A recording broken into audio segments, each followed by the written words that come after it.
Muito bom dia, comunidade CL, seja bem-vinda para mais uma edição do Desperta. Hoje, novamente comigo, César Calejon, nosso queridíssimo Leandro Demori, está transitando ali pelo interior do estado do Rio Grande do Sul, acompanhando a tragédia climática que acomete o estado desde a semana passada. E a gente vai entrar em contato com ele logo mais no N1, tá bom? No ICL Notícias, primeira edição, a gente vai falar com o Demori, vai falar com a Elo Vilela, vai falar com o nosso time de craques que está ali cobrindo a tragédia climática diretamente do estado para vocês. Muito bom dia, agora são 7h01.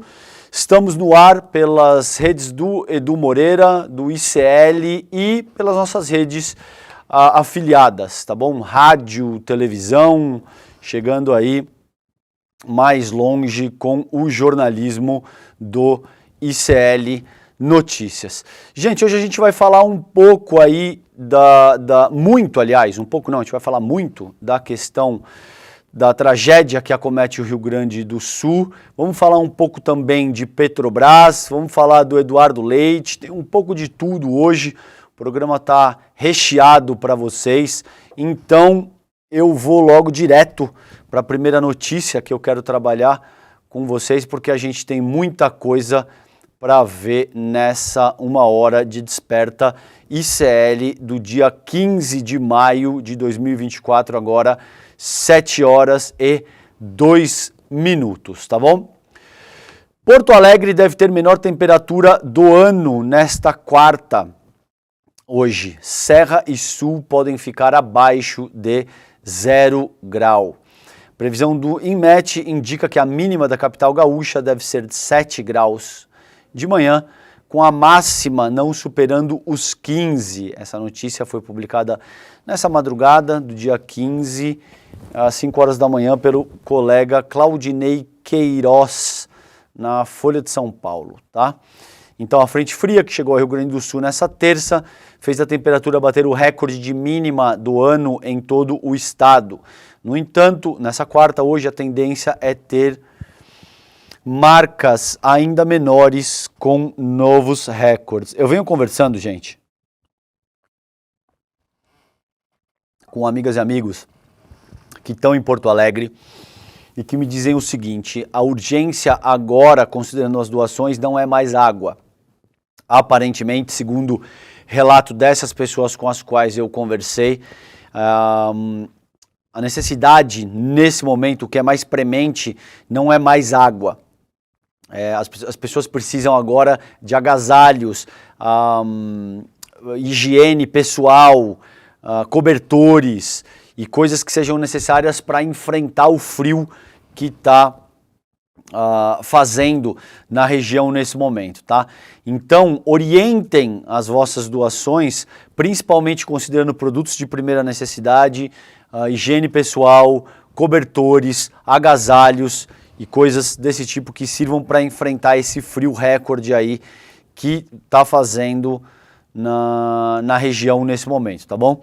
Segundo os dados do Instituto Nacional de Meteorologia, a região metropolitana de Porto Alegre deve ter mínima de 7 graus durante a manhã, não superando os 15 durante a tarde. Nessa segunda, antes de ontem, né, perdão.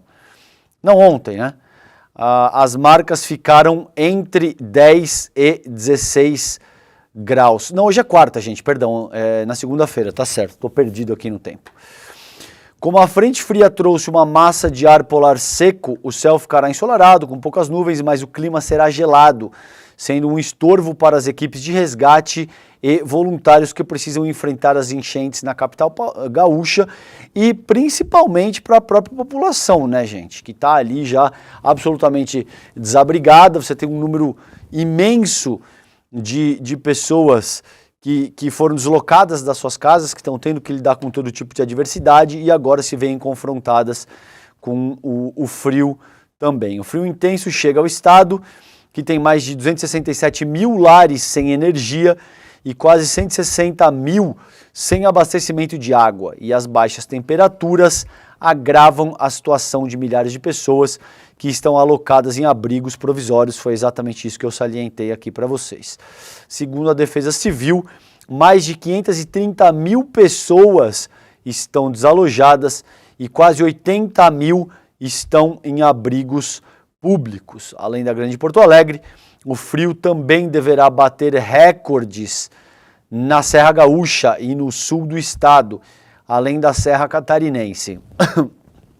O INMET diz que alguns municípios dessas regiões deverão registrar temperaturas mínimas negativas e geada, que é a formação de uma camada de cristal de gelo sobre plantas e outras superfícies. Nesta terça, a cidade de Quaraí, na divisa com o Uruguai, teve a mínima de 1,8 graus Celsius. Já os municípios de Bagé, Canguçu, Dom Pedrito e Caçapava do Sul ficaram abaixo dos 4, tá? Então, gente, é importante que vocês orientem as doações para esse tipo de coisa que eu salientei agora, tá bom? Procurem aí no armário de vocês, com certeza você ainda tem uma coberta boa, você ainda tem um agasalho bom que vai servir para aquecer a população gaúcha que está precisando dessa ajuda nesse momento, tá bom? Gente, eu trouxe uma notícia, eu trago aqui uma notícia para vocês da Ponte Jornalismo, que aliás faz um jornalismo maravilhoso e o que é muito preocupante, eu sei que o Demore vem insistindo de forma reiterada nisso com vocês e também é uma questão que me preocupa muito, por isso que a gente vai avaliar isso na manhã desse dia 15 de maio aqui com vocês, tá bom? Diz o texto do colega Fábio Canata, especial para Ponte Jornalismo. Em meio a enchentes do Rio Grande do Sul, moradores criam grupos armados para combater, abre aspas, vagabundos. Agrupamentos de segurança informais que reúnem de lutadores de artes marciais a policiais de folga contratados irregularmente são terreno fértil para o surgimento de milícias, tá?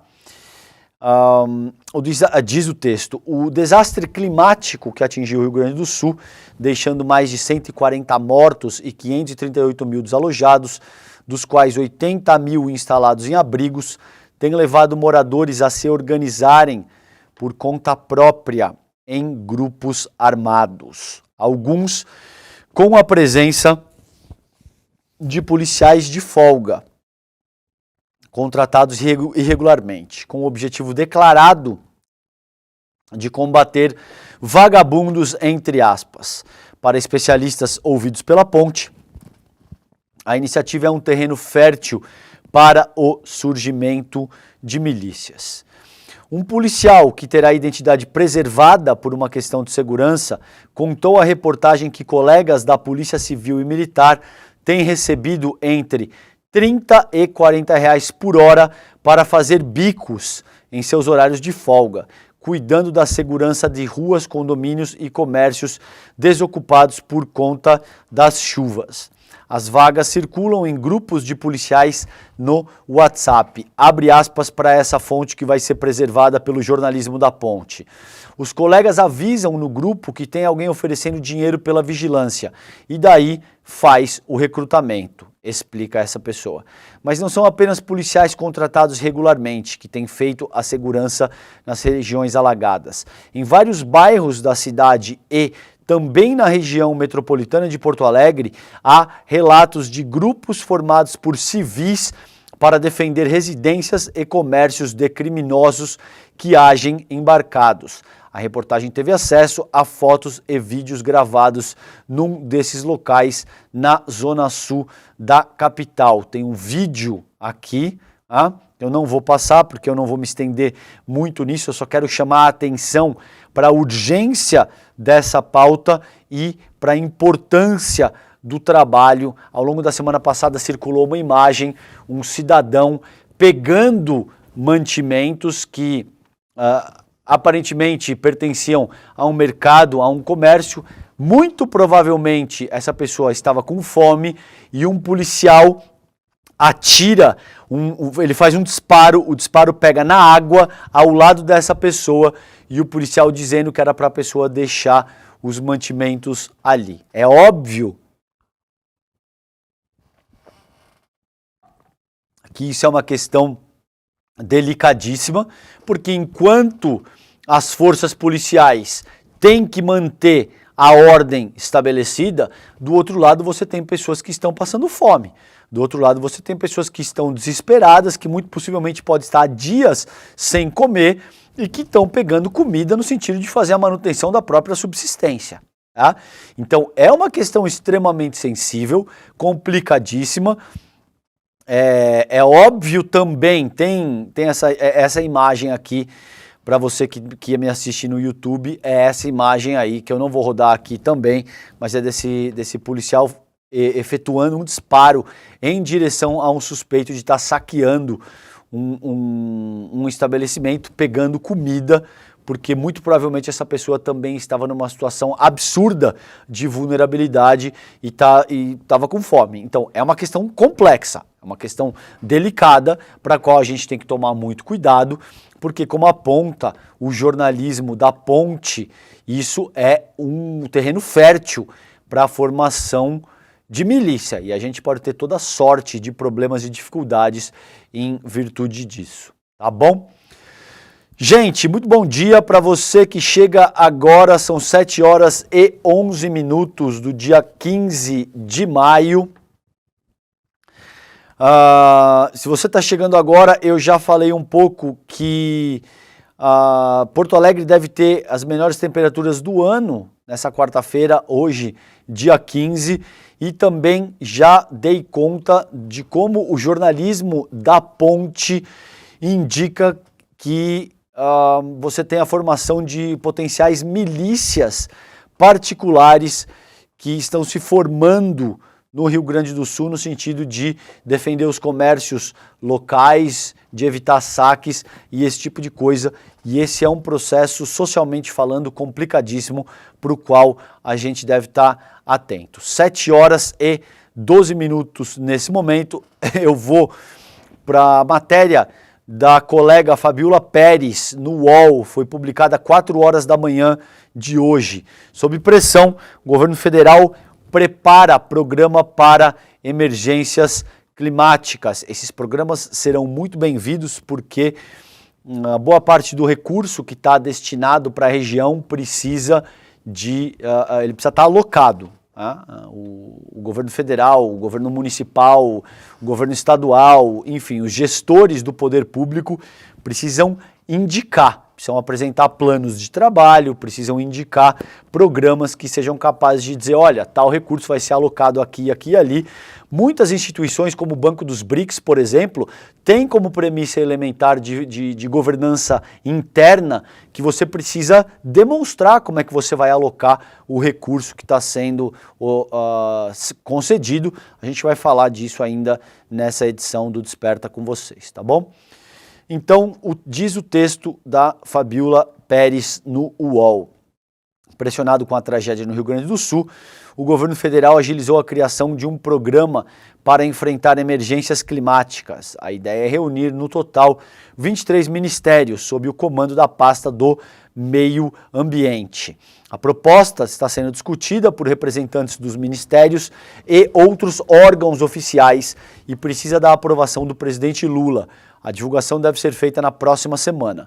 O objetivo é organizar a prevenção a eventos climáticos extremos. O programa de enfrentamento a eventos extremos ainda não tem um nome oficial. Ele faz parte do Plano de Adaptação do Clima, lançado em 2016, mas que não chegou a ser implementado, tá, gente? O plano previa uma atualização a cada 4 anos, mas o segundo ciclo teve início em 2023, evidentemente porque entre 2019 e 2022, o Jair Bolsonaro governou o país e, como a gente sabe, o Jair Bolsonaro é um negacionista do clima, como toda a extrema-direita, em última análise, tá? Seria injusto dizer que somente o Jair Bolsonaro é um negacionista, não só do clima, mas da ciência de forma mais ampla. Essa é uma característica que marca o funcionamento da extrema-direita, não só brasileira também, mas ao redor do mundo. Eles negam a ciência porque a extrema-direita é boa para fazer populismo penal, atuar em cima de dogma religioso e criar pânico moral. Tá? É para isso que a extrema-direita serve. Para lidar com um problema de fato, aí eles já ficam absolutamente perdidos, tá bom? Fontes ouvidas pelo UOL afirmaram que a equipe deve trabalhar com prognósticos climáticos mais robustos com menos incertezas, tá bom? Então, interlocutores do Ministério do Meio Ambiente afirmaram que essa semana e a próxima serão decisivas no governo no que diz respeito à nova proposta. Atualmente, análises são realizadas olhando para o retrovisor, diz o pesquisador.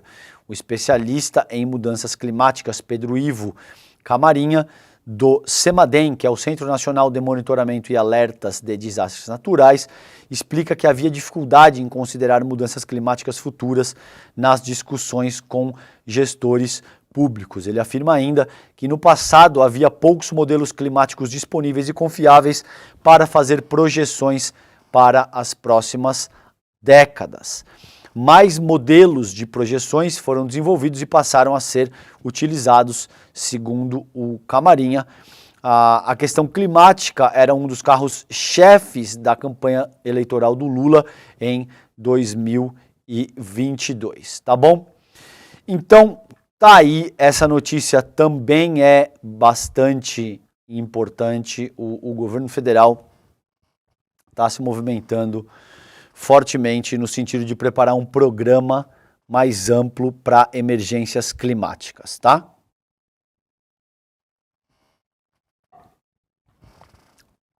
Muito bem.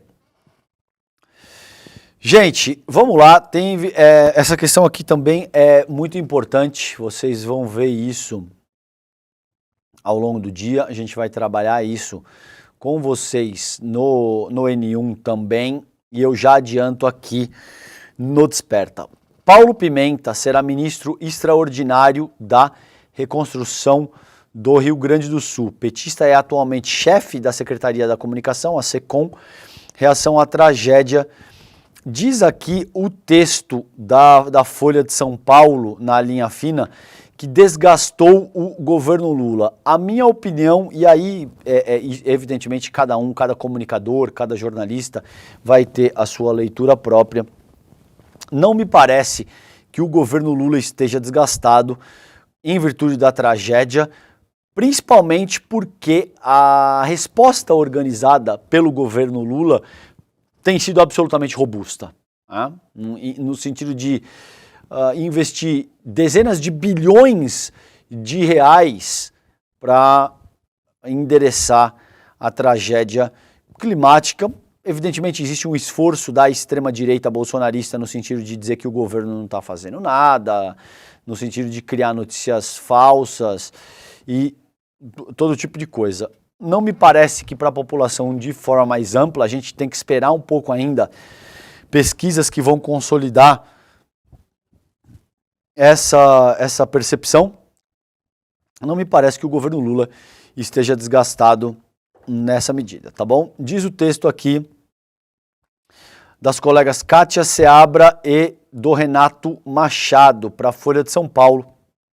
O Palácio do Planalto escolheu Paulo Pimenta, atualmente no comando da SECOM, para a função de ministro extraordinário da reconstrução do Rio Grande do Sul, após a reação à tragédia no estado ter se tornado um problema no governo. Laércio Portela, que já atuou na comunicação dos primeiros mandatos do presidente Lula, assumirá interinamente o posto de Pimenta. A ideia é que Pimenta se encarregue de monitorar e coordenar as ações federais para o estado.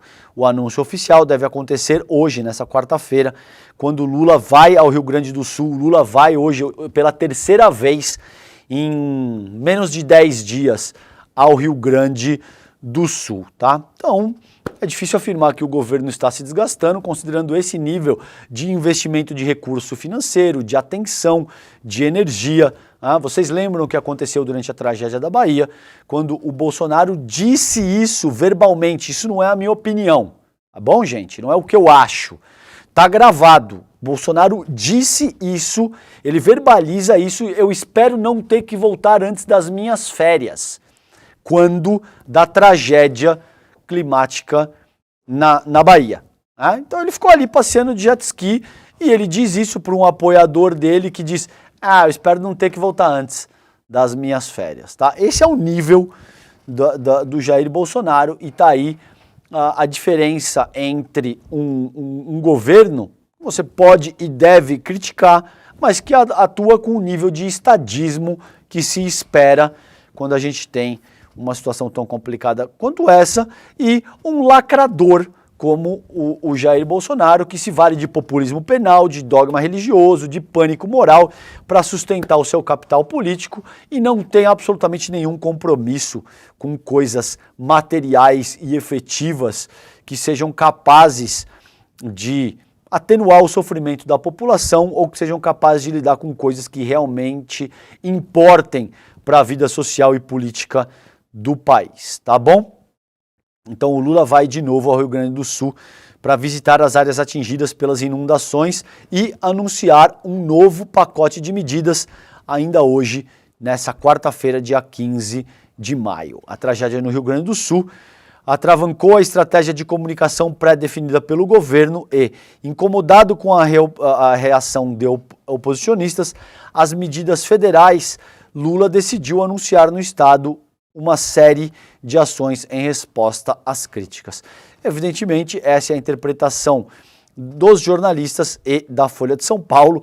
Não acho que a resposta do governo federal venha em virtude do incômodo do Lula, considerando as críticas e as notícias falsas e criminosas, muitas vezes, criadas pelo bolsonarismo. Acredito que isso tenha a ver com o senso de estadismo e com a importância que o governo Lula dá ao tema, tá bom? Mas tá aí, Paulo Pimenta, novo ministro extraordinário de reconstrução do Rio Grande do Sul. Gente, para você que chega agora, muito bom dia, 7 horas e 22 minutos dessa manhã de quarta-feira, dia 15 de maio, né? Agora a gente vai pro site do iclnoticias.com.br, você já sabe, sob o comando do queridíssimo Chico Alves, o iclnoticias.com.br traz um conteúdo de primeiríssima qualidade, de jornalismo de primeiríssima qualidade, muitas vezes, gente, antecipando aquilo que sairá nos outros veículos em 2, 3, 4 dias, às vezes uma semana, tá bom? Então, quer se manter bem informado? Já sabe. Acordou, tá tomando seu cafezinho, acessa ali iclnoticias.com.br. A notícia de hoje, aqui a primeira que eu vou trabalhar com vocês, é do Eduardo Leite é criticado por preocupação com o impacto de doações no comércio do Rio Grande do Sul.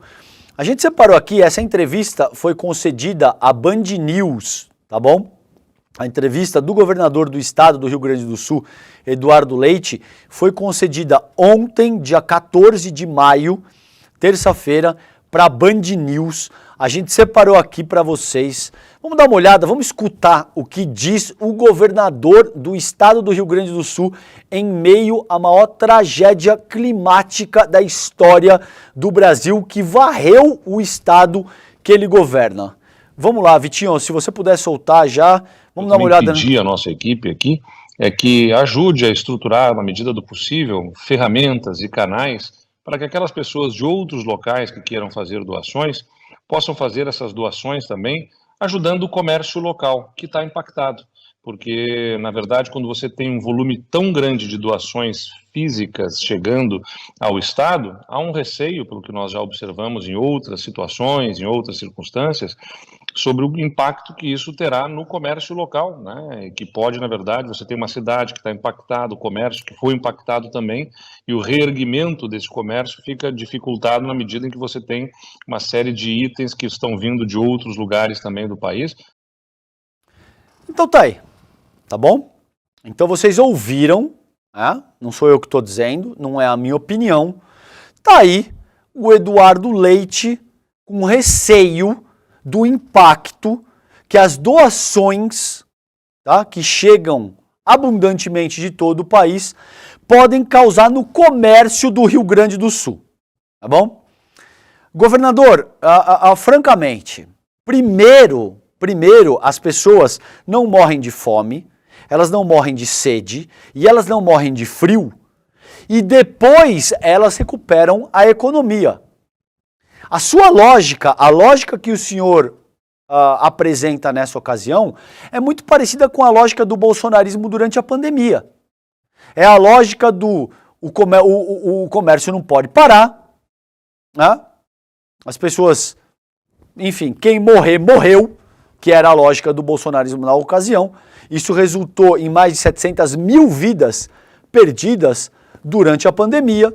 E me parece aí, talvez eu esteja equivocado, que o senhor está defendendo o lobby dos comerciantes, dos grandes comerciantes no Rio Grande do Sul. Porque é inacreditável, a meu ver pelo menos, que o senhor, enquanto governador do estado, esteja preocupado com o impacto que as doações dos brasileiros vai causar no comércio do estado. É óbvio que tem uma questão, considerando a reconstrução da estrutura comercial do estado. A gente viu dados que apontam que 9 entre 10 empresas foram tomadas pelas enchentes. Agora, primeiro, governador, vem a questão humana. Primeiro, as pessoas precisam ter o que comer. Primeiro, elas precisam ter o que vestir para não morrer de frio, considerando que em algumas regiões do vosso estado a temperatura pode ser até negativa ao longo dessa semana. Elas precisam ter água para tomar. É inacreditável que o senhor se coloque numa posição tão frágil e que se diga preocupado e com receio, considerando o impacto que as doações vão causar no comércio do Rio Grande do Sul. Isso denota a prioridade do senhor Eduardo Leite, que como bom liberal está preocupado com o comércio do Rio Grande do Sul, quando você tem as pessoas sem casa, quando as pessoas estão sem abrigo, sem comida, sem água, sem roupa, sem ter como se agasalhar de um frio absurdo que faz do estado nessa ocasião, tá bom? Agora sim, Eduardo Leite, a gente sabe que liberais como o senhor pensam dessa maneira. É só inacreditável que o senhor não tenha o mínimo de comedimento e uma equipe de comunicação minimamente razoável que diga, não, tudo bem, governador, a gente sabe que o senhor pensa dessa maneira, mas não verbalize isso nessa ocasião, dessa forma, porque isso vai ficar muito ruim para a sua imagem. É inacreditável que o senhor não tenha o mínimo de uma estrutura de assessoria em comunicação que lhe diga, não, governador, não é uma boa ideia salientar isso dessa maneira, tá bom? Porque que liberais pensam na economia antes de vidas humanas, a gente sabe isso desde o liberalismo vitoriano, tá bom? Isso não é novidade, faz séculos que isso acontece dessa maneira. Tá aí, é essa a notícia do iclnoticias.com.br, dando conta da preocupação, do receio, tá bom? Do Eduardo Leite, que está muito preocupado que as doações dos brasileiros vão causar um impacto no comércio local. Gente, 7 horas e 29 minutos nesse momento, ainda no iclnoticias.com.br.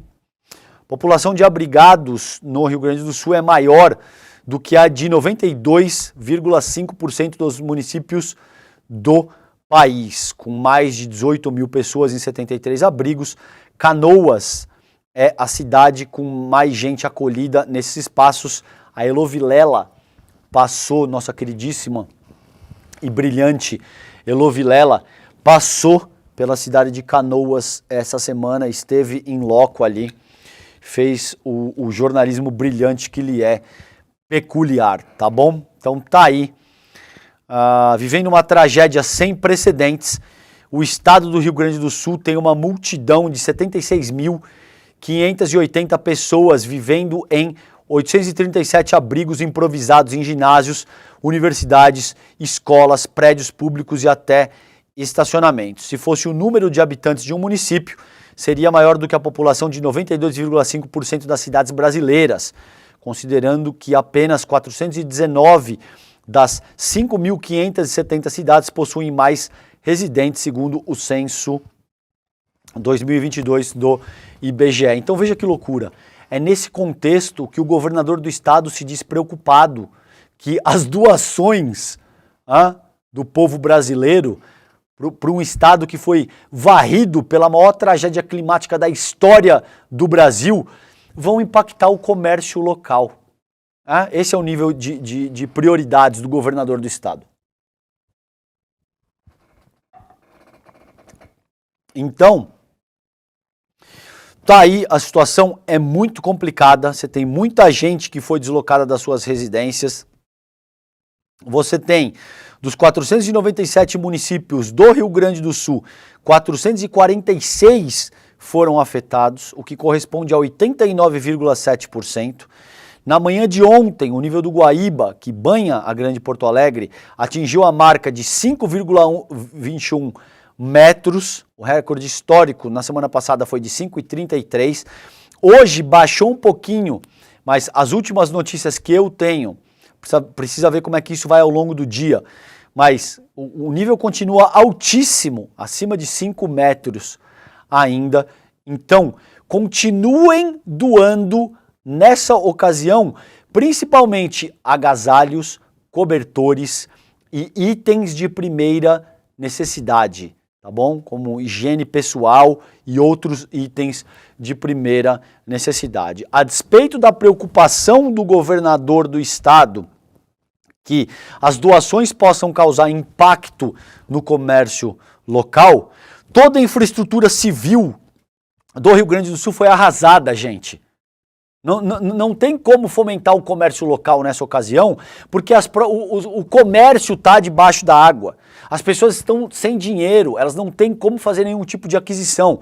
Continuem reforçando as doações na medida do que vocês puderem, independentemente do que diga o governador do estado, o Eduardo Leite. Tá bom?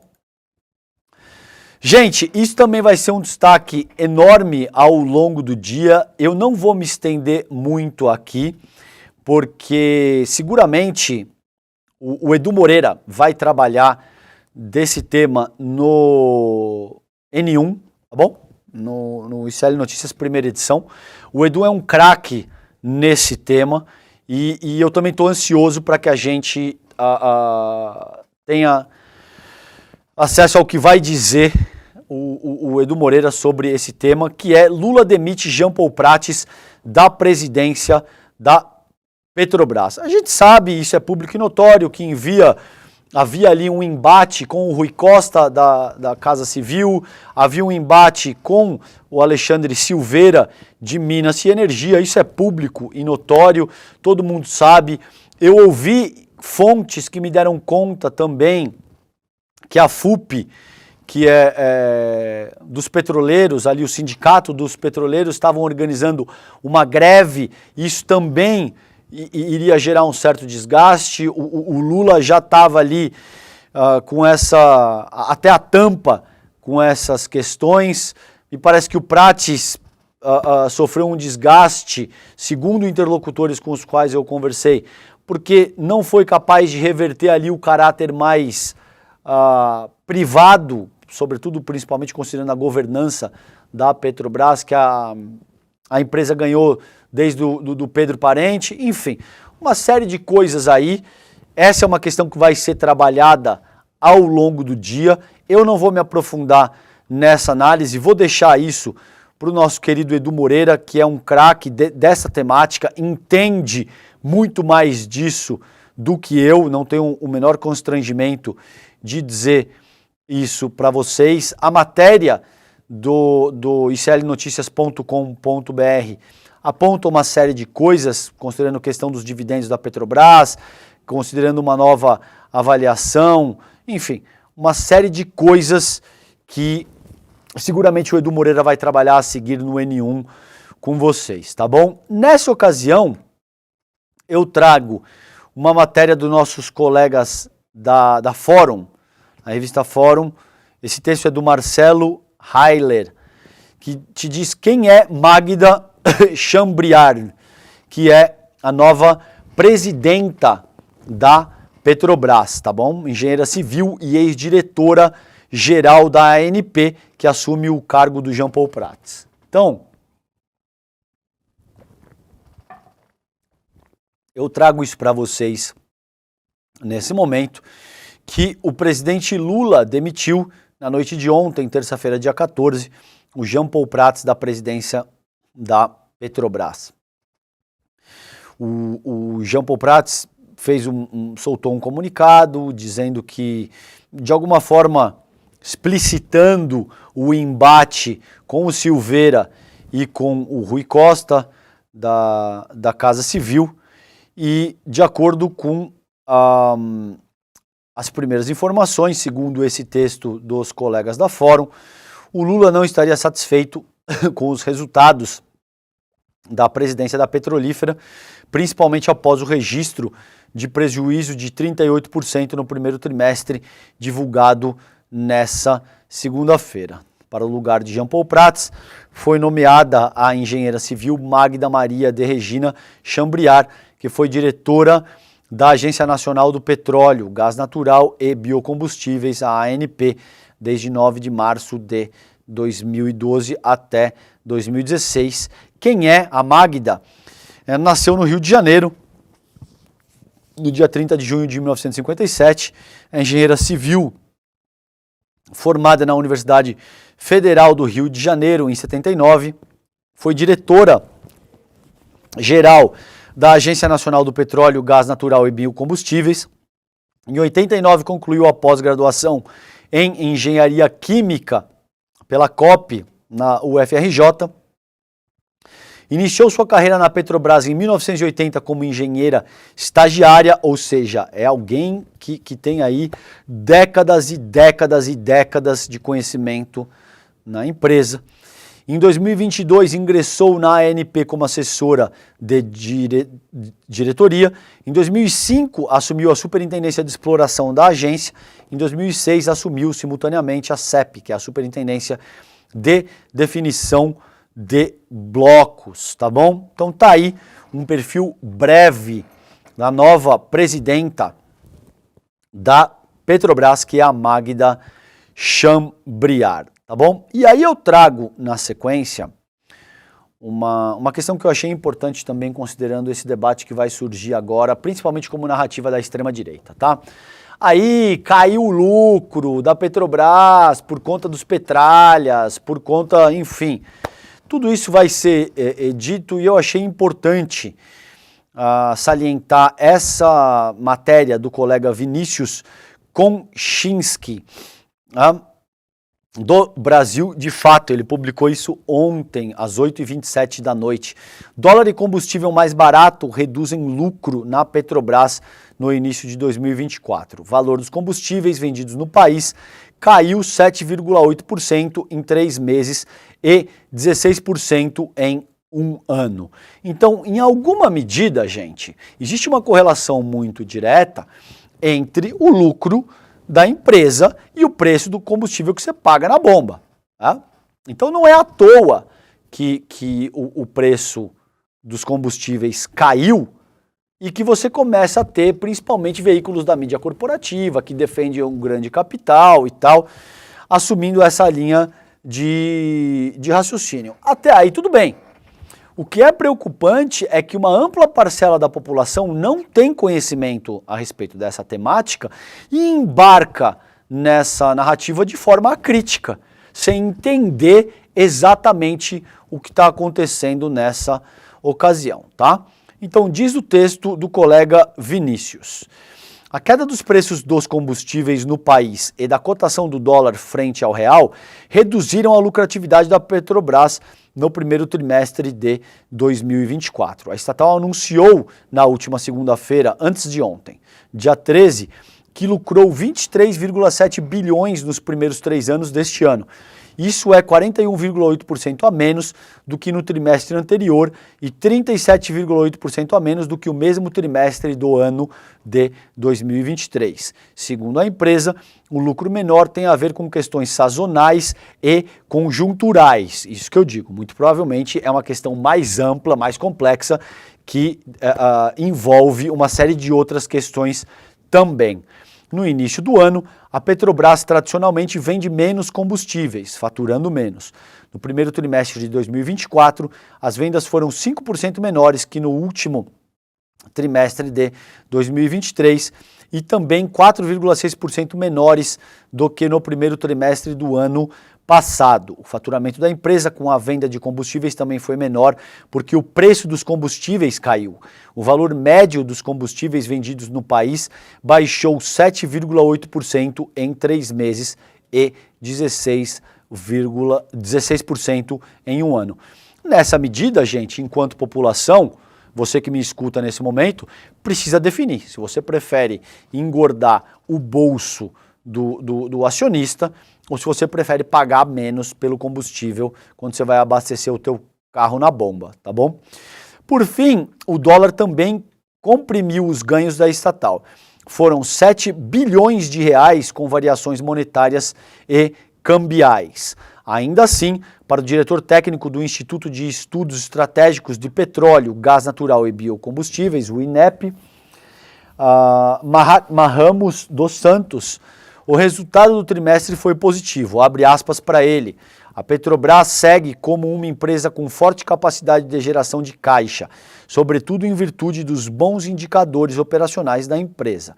Aumento na produção de óleo e gás e o aumento na produção de derivados, sobretudo decorrente do maior fator de utilização do seu parque de refino, disse ele. Santos destacou que a estatal investiu cerca de 15 bilhões de reais nos primeiros 3 meses de 2024, 22% a mais do que no mesmo período do ano passado, tá? Eric Gil Dantas, economista do Observatório Social do Petróleo, ressaltou que a Petrobras distribuirá 13,45 bilhões em dividendos aos seus acionistas, referentes ao seu desempenho no primeiro trimestre desse ano, além da recompra de 1,15 bilhão em ações da companhia, o que também é considerado uma espécie de remuneração. Tá? A Petrobras informou que retornou 107% do investido a seus acionistas em um ano, considerando a valorização da ação e os dividendos pagos. Outras grandes empresas de petróleo retornaram, na média, 6,6% do investido. Tá bom? Então, tá aí. É importante a gente avaliar essa questão com muito cuidado e com o pensamento crítico, segundo o qual o ICL formula todos os seus programas e o seu jornalismo. Daqui a pouquinho eu tenho certeza que o Edu Moreira vai abordar esse caso com vocês, tá bom? Gente, 2 questões aqui que eu acho importante salientar com vocês, que é a Dilma levantando 5,7 bilhões via Banco dos BRICS à reconstrução do Rio Grande do Sul após chuvas. Veja, eu separei 2 notícias com relação a esse tema para vocês. A primeira é do Guilherme Mazui, foi publicada no G1 ontem, 10 horas e 52 minutos, tá bom? E foi atualizada há 14 horas a notícia. Diz a manchete: Banco dos BRICS vai destinar 5,7 bilhões à reconstrução do Rio Grande do Sul após chuvas, diz Dilma. E aqui aparece, no começo do texto, a ex-presidente Dilma Rousseff afirmou nesta terça-feira que o novo Banco de Desenvolvimento, o Banco dos BRICS, hoje presidido por ela, vai ajudar com 5,75 bilhões no financiamento de obras de reconstrução do Rio Grande do Sul, estado que há 2 semanas passa pelas piores chuvas de sua história. A informação foi divulgada por Dilma Rousseff em uma rede sociais. Aí, o termo empréstimos só aparece aqui no terceiro parágrafo. Segundo Dilma, valor total em empréstimos foi acertado após conversas com o presidente Lula e o governador do Rio Grande do Sul, Eduardo Leite. Já a notícia do Estadão bota empréstimos logo no título. Diz o Estadão: Banco dos BRICS, chefiado por Dilma, vai liberar 5,7 bilhões em empréstimos ao Rio Grande do Sul. Eu conversei com fontes que estão diretamente relacionadas com essa questão e que, atuando no banco dos BRICS, inclusive, naturalmente eu não vou dizer o nome da fonte, porque isso envolve uma série de questões de confidencialidade e esse tipo de coisa, e que me explicou o seguinte: Calejão, não se trata de empréstimo, é transferência de recurso, tá bom? O que em inglês chama grants, e que o banco organiza esse tipo de transferência de recurso quando existem situações de calamidade pública, quando existe esse tipo de coisa. Então, se você quer usar o termo empréstimo, o termo adequado seriam empréstimos não retornáveis. Basicamente, são transferências de recurso. Pode ser que nem o G1 e nem o Estadão organizaram os seus títulos dessa maneira, o Estadão sendo mais agressivo nessa medida, por deliberação, mas eu vou dar o benefício da dúvida que pode ser que esses veículos ainda não saibam disso, porque essa informação vem diretamente de um colega que está atuando dentro do próprio Banco dos BRICS. Então pode ser que esses veículos de comunicação ainda não estejam absolutamente a par de como é que vai funcionar essa questão. São transferências de recursos que precisam necessariamente estar atreladas a projetos de como o governo brasileiro, o poder público brasileiro, seja no nível federal, estadual ou municipal, vai alocar esse recurso para que o próprio recurso seja liberado. Isso é uma questão de governança interna do próprio Banco dos BRICS. Essa é a atualização que a gente tem, pelo menos até esse momento. Caso isso mude, caso isso tenha qualquer divergência, eu trago a atualização para vocês aqui no ICL, tá bom? Mas por que é importante salientar isso? Imaginem vocês se um queridinho do Estadão, por exemplo, eu nem vou salientar nomes aqui porque a ideia não é atacar ninguém nominalmente, mas você imagina se ao invés da Dilma, se a gente tivesse um queridinho desse, do capital financeiro, do Estadão, da Broadcast, tá bom? Do Infomoney, da XP, se a gente tivesse um queridinho desse, levantando 5 bilhões de reais em transferências de recursos que devem ser alocados para mitigar o estrago e catalisar o processo de reconstrução do Rio Grande do Sul.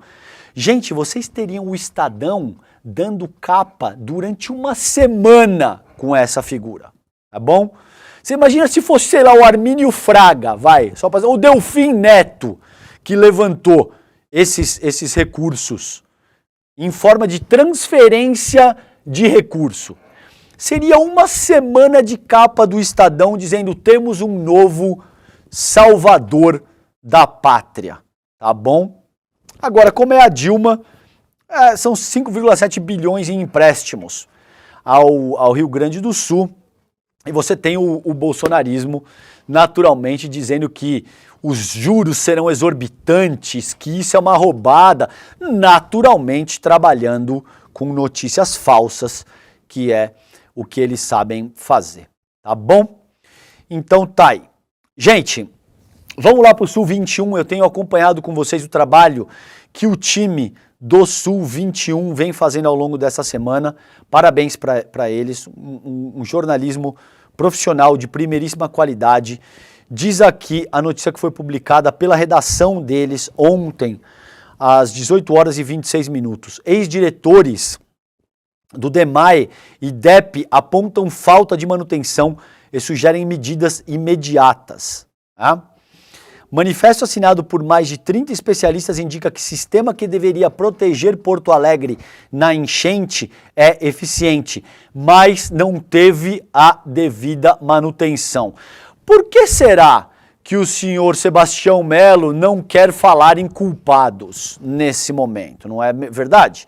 Por que será que o prefeito da cidade não quer politizar a questão?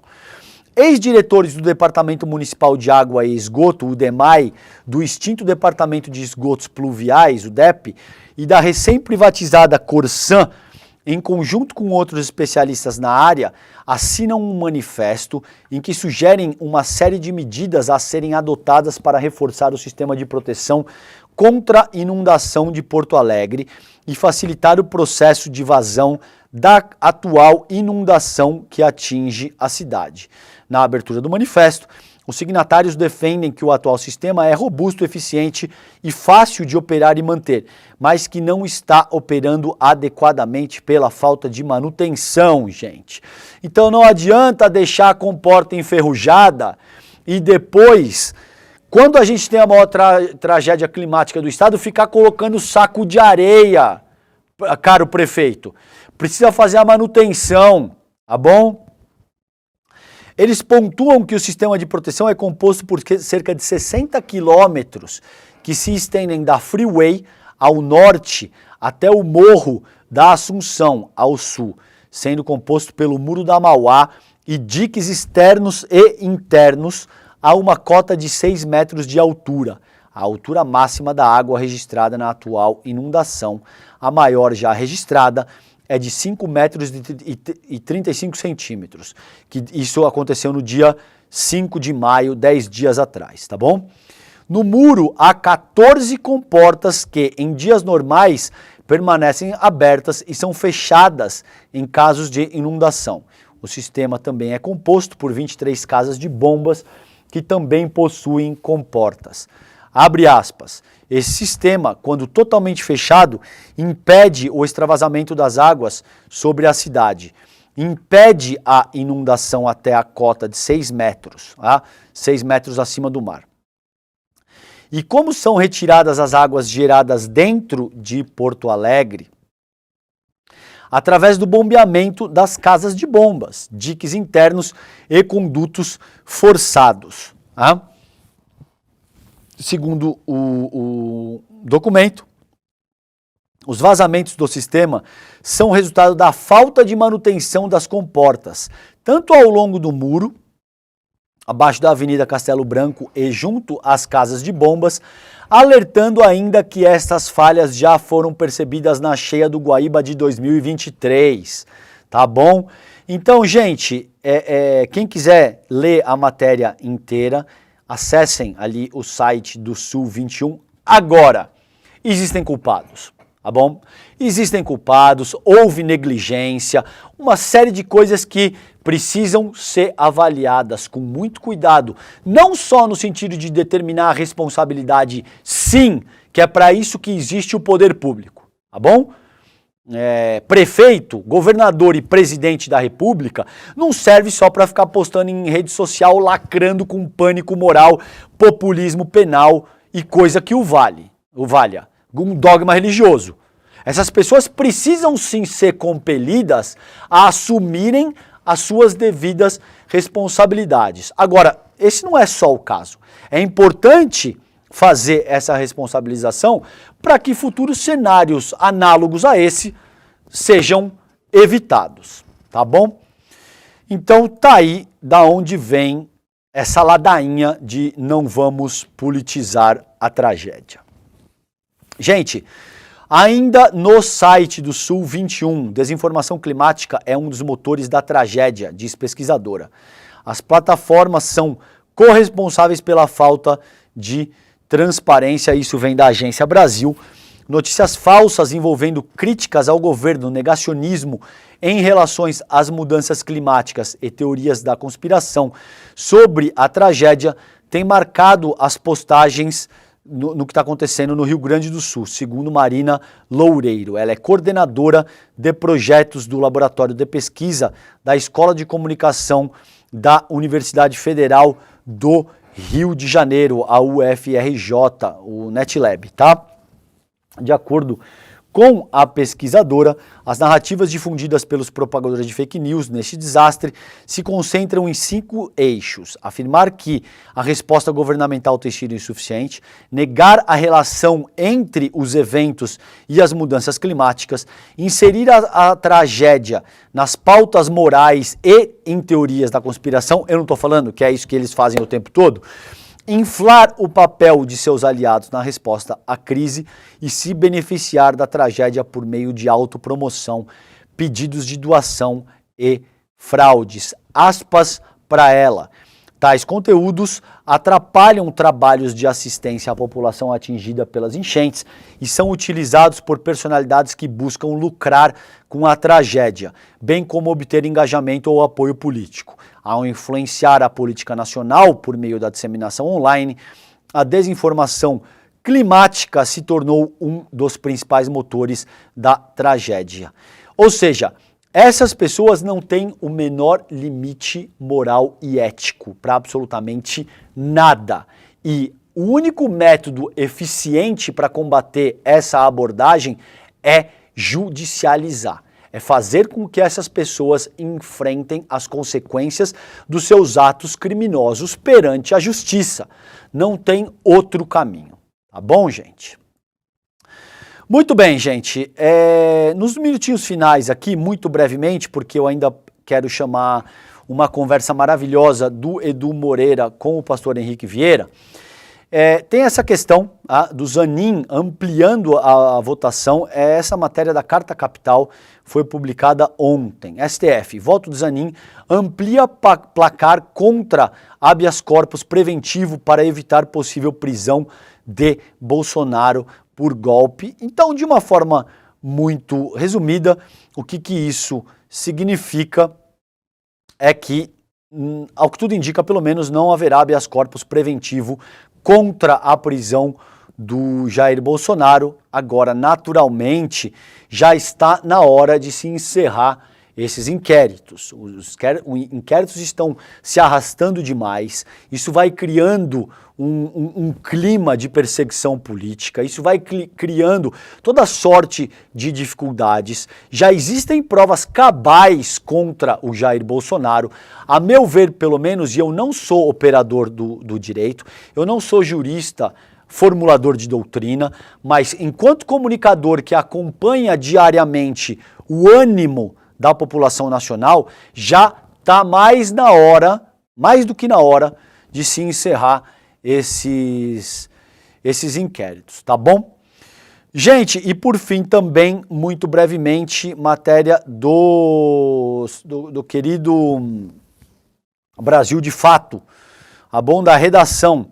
Raio-X do massacre, veja em mapas e gráficos como Israel está destruindo a faixa de Gaza. Eu só queria lançar luz para vocês, antes de encerrar, que a gente tem o genocídio israelense ainda segue em Gaza, e isso é absolutamente estarrecedor. Eu vou continuar insistindo nisso, eu vou continuar dedicando meu esforço enquanto comunicador para lançar a luz sobre o que continua acontecendo em Gaza, tá bom? Gente, tem um encontro transformador também, com tudo que você precisa saber para enxergar a vida por uma nova perspectiva. A gente te convida A gente convidou e convida vocês também para assistir essa conversa do pastor deputado Henrique Vieira com o queridíssimo Edu Moreira. O pastor Henrique Vieira é uma figura impactante no cenário brasileiro, vocês seguramente o conhecem, reconhecida por sua defesa incansável dos direitos humanos e da justiça social. Ele é formado em teologia, sociologia e história e ultrapassou as barreiras e hoje lidera causas que vão além dos muros da igreja, lutando contra as desigualdades e as injustiças que permeiam a nossa sociedade, tá bom?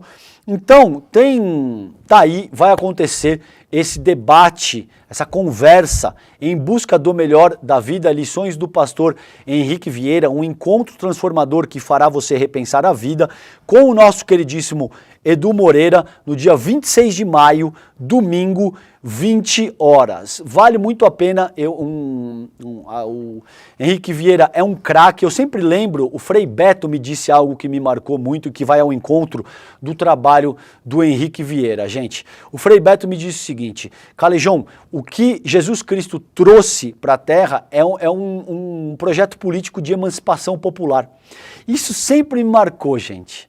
E a forma como, de fato, Frei Beto, como o Henrique Vieira trabalham essas questões e lutam por emancipação popular, lutam por pensamento crítico. Isso vai absolutamente ao encontro do que a gente faz aqui no ICL. Tá imperdível esse encontro do Edu Moreira com o queridíssimo pastor Henrique Vieira, tá bom? Com isso eu encerro o Desperta ICL de hoje. Vocês ficam agora com o ICL Notícias primeira edição e o time de craques do nosso jornalismo, tá bom? Um beijo, bom dia para vocês, fiquem bem, tchau, tchau.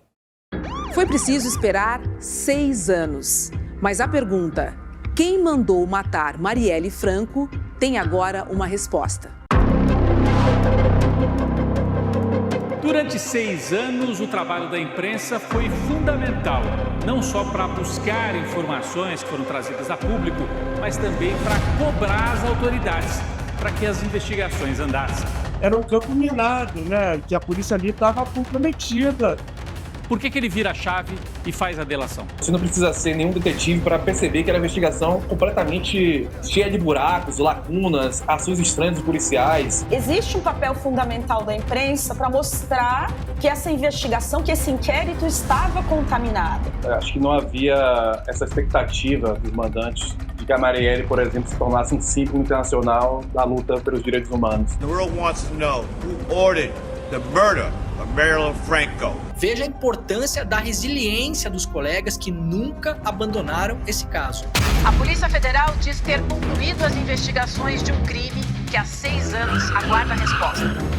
Quem ordenou a morte da vereadora Marielle Franco e do motorista Anderson Gomes e por quê?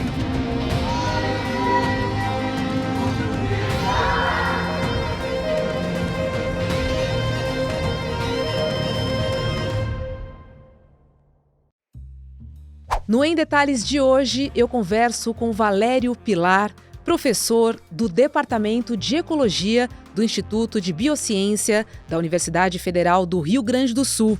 A gente vai conversar sobre a devastação da vegetação nativa do Pampa e a sua relação com a tragédia climática no Rio Grande do Sul. O Pampa sofre com a agricultura de exportação, o avanço das lavouras de soja e das florestas de eucalipto. Não perca Em Detalhes, às 10h30 da manhã, logo após o ICL Notícias, primeira edição.